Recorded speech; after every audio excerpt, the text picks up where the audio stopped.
कहानी है रामपुर गांव की, जहां के मर्द महिलाओं को हमेशा नीचा दिखाने की कोशिश में रहते। अरे अभी तक खाना नहीं आया क्या? मुझे एक और शादी करने की जरूरत है। नहीं जी नहीं, ऐसा मत करना, वरना मैं कहाँ जाऊंगी। खाना लेकर मैं अभी आई जी। गांव की पंचायत में भी फैसले हमेशा औरतों के खिलाफ ही रहते। मैं जो फैसला सुनाता हूँ वो भगवान की आज्ञा होती है। इस लड़के ने अपने मन से शादी करके अच्छा नहीं किया। लड़के को घर भेज दो और इसकी शादी इसकी जाति की किसी लड़के से करवा दो। लेकिन ये लड़की, इसे तो गांव के बाहर निकाल दो। नहीं नहीं जमींदार साहब, ये क्या बोल रहे हैं? ऐसा नहीं हो सकता। मेरी बेटी मासूम है, इसे अच्छे बुरे की समझ नहीं है। अरे कहाँ जाएगी ये बेचारी? कहाँ जाएगी? इतनी चिंता है तो पूरे परिवार का गांव निकाला कर देते हैं। बेचारे पूरे बसे बसाए परिवार को गांव छोड़ना पड़ता है। चाहे जो हो, अगर बेटियों को कंट्रोल नहीं कर सकते तो गांव में रहने का कोई मतलब नहीं है। यहाँ औरतों को दब कर रहना होगा। कोई भी अपने हिसाब से कुछ नहीं कर सकता, सब ईश्वर की मर्जी से ही होगा। तभी गांव का एक आदमी दौड़ा दौड़ा आता है। सरपंच साहब, जमींदार साहब, वो कालिया है ना, उसकी बेटी पढ़ने के लिए शहर जा रही है। अच्छा, ये कब हो गया? और कालिया की हिम्मत कैसे हो गई ऐसा करने की? लेकर आओ उसे और उसकी बेटी को। बस फिर क्या था, हाजिर हो जाते हैं कालिया और उसकी बेटी सरपंच के सामने। अरे कालिया, ये क्या सुनने में आ रहा है? बेटी को इंजीनियर बना रहा है तू? और ये बता, गांव में तो स्कूल नहीं है, फिर कहां से इतनी क्लास पास कर गई तेरी बेटी? राधा, जो कि कालिया की बेटी है, उसे लगता है कि सरपंच उसकी तारीफ कर रहे हैं। सरपंच जी, मैंने ऑनलाइन पढ़ाई की है, डिस्टेंस लर्निंग से। सभी में मैंने अच्छे नंबर पाए हैं, जिसे देखते हुए शहर की इंजीनियरिंग कॉलेज में मुझे स्कॉलरशिप मिली है। वाह जी वाह, क्या होती है ये? पहले तो ये बताओ, फिर आगे की बात करते हैं। पूरा गांव राधा की बात सुन रहा था और राधा बोलती जा रही थी। तो ऐसे मैं फ्री में एक अच्छी शिक्षा लेकर गांव में जो कुछ परेशानियां हैं, जैसे बिजली, पानी और इंटरनेट जैसी समस्याओं के लिए काम करूंगी। मैं गांव को शहर से जोड़ने के लिए पुल का निर्माण करवाने का प्रस्ताव रखूंगी।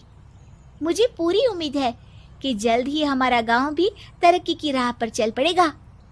राधा की बात सुनकर सारे गांव वाले ताली बजाने लगते हैं।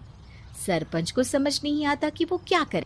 चुप रह नादान लड़की, गांव के खिलाफ जाने के लिए तुझे गांव से बेदखल कर दिया जाएगा, वो भी पूरे परिवार के साथ। और हाँ, अगर ठीक से गांव में रहना चाहती है तो ये पढ़ाई लिखाई छोड़ दे।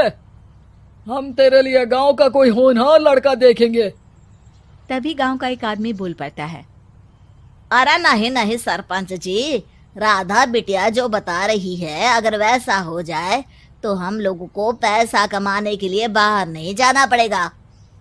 हाँ जी, और ना ही कोसों दूर पानी के लिए भटकना पड़ेगा। हमारे बच्चे भी अच्छी पढ़ाई कर सकेंगे और आगे बढ़ेंगे, ना कि हमारी तरह खेती करते बैठेंगे। क्यों गांव वालों, राधा बिटिया का साथ देना चाहिए ना। सरपंच देखता है कि गांव राधा के साथ है तो वो चुप हो जाता है। वो घर आकर अपने सलाहकार से बात करता है, जो बहुत ही चालाक किस्म का इंसान होता है। अरे सरपंच साहब, आपको बहुत ही होशियारी से काम लेना पड़ेगा। एक बार गांव तरक्की कर गया, यहाँ के बालक पढ़ लिए तो कोई ना पूछेगा आपको। और फिर ये जो बेटा और बेटी है ना आपके, इनको भी आम लोगों की तरह ही जीवन जीना होगा। हाँ, लेकिन करे तो क्या करे? वो ना आप मुझ पर छोड़ दीजिए, बस मैं जैसा बोलूं करते जाइए। अगले रोज सुबह जब गांव वाले सोकर उठते हैं तो राधा के घर के बाहर और साथ ही वो लोग जिन्होंने राधा का सपोर्ट किया था, उनके घर के आगे लाल रंग से कल आऊंगी लिखा होता है। कल आऊंगी, यह क्या होता है?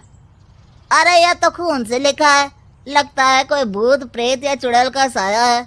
चलो सरपंच जी के पास चलते हैं। सभी सरपंच के पास जाकर उसे सारी बात बताते हैं।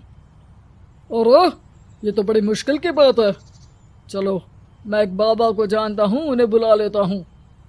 सरपंच बाबा को लेकर गांव के घर के बाहर जाता है। ओहो, तो ये वो चुड़ैल है जो उन लोगों को निशाना बनाते हैं जो गांव को बदलने का सपना देखते हैं। वो गांव को ऐसे ही संपन्न देखना चाहती है, वो नहीं चाहती कि कोई बाहरी यहाँ का कायाकल्प करे। क्या तुम लोगों में से किसी ने गांव को बदलने की सोच रखी है? तभी राधा की माँ रोते रोते आती है। मेरी राधा घर से गायब हो गई है। अरे कोई तो बचाओ, मेरी बच्ची कहाँ गई?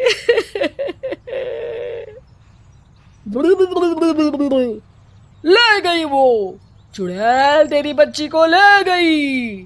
अब वो उसे श्रापित करके छोड़ेगी, उस पर चुड़ैल का साया हो जाएगा। तभी बुरी सी हालत में राधा भी वहां आ जाती है। उसके बाल चुड़ैल की तरह फैले होते हैं और कपड़ों में खून लगा होता है। सभी राधा को देखकर डर जाते हैं।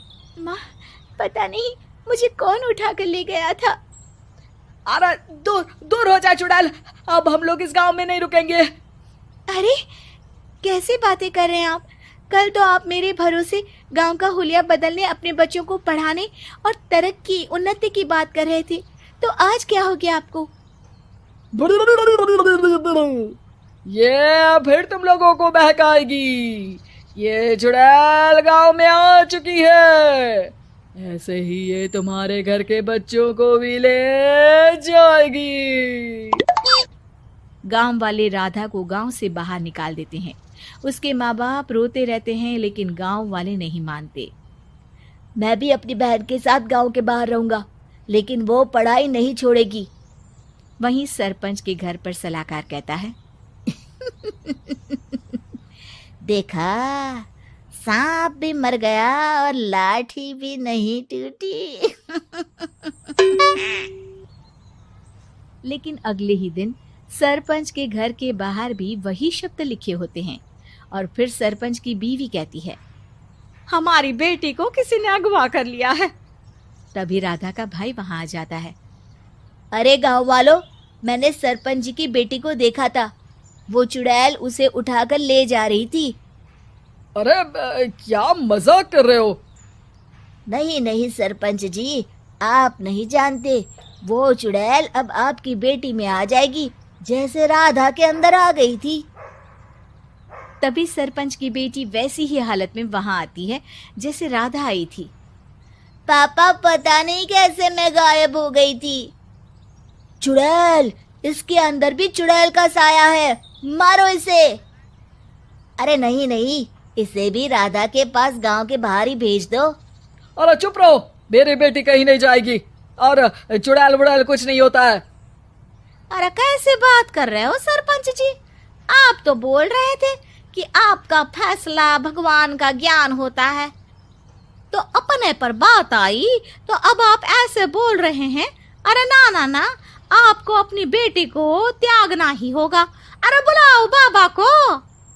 राधा का भाई बाबा को ले आता है, जिसे अब गांव वालों के डर के कारण सच बोलना पड़ता है। मैं कोई बाबा नहीं हूँ, मैं तो मोची था। ये सलाहकार महोदय ने मुझे कहा था एक्टिंग करने को। अब वो मुझे पैसे देने वाले हैं। अब मुझे माफ कर दो। गलती हो गई, मुझे माफ कर दो। तभी वहां राधा आ जाती है। देखा सरपंच जी, जब गांव के बच्चे साक्षर होंगे तो आप जैसे लोगों की चालाकी नहीं चलेगी।